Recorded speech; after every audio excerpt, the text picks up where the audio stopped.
రాష్ట్రంలో లోకేష్ అనే ఒక చిట్టెలుక మొన్నటి వరకు రెడ్ బుక్ పట్టుకుని తనకు తాను ఒక సింహంలా ఫీల్ అయిపోయింది.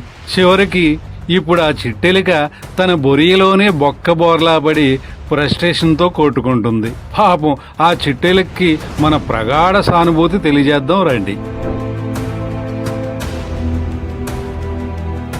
ఒక మాజీ ముఖ్యమంత్రికి మనవడిని, మరో మాజీ ముఖ్యమంత్రికి కొడుకుని, ఇక రాష్ట్రము నా ఇష్టారాజ్యం అంటూ విర్రవీగుతూ వారసత్వ రాజకీయాల్లోకి అడుగుపెట్టాడు నారా లోకేష్. మంత్రి అయితే బాబు మద్దతుతో దొడ్డిదారిన అయిపోవచ్చు గాని ఎన్నికల్లో గెలవాలంటే ప్రజా మద్దతు కావాల్సిందే కదా.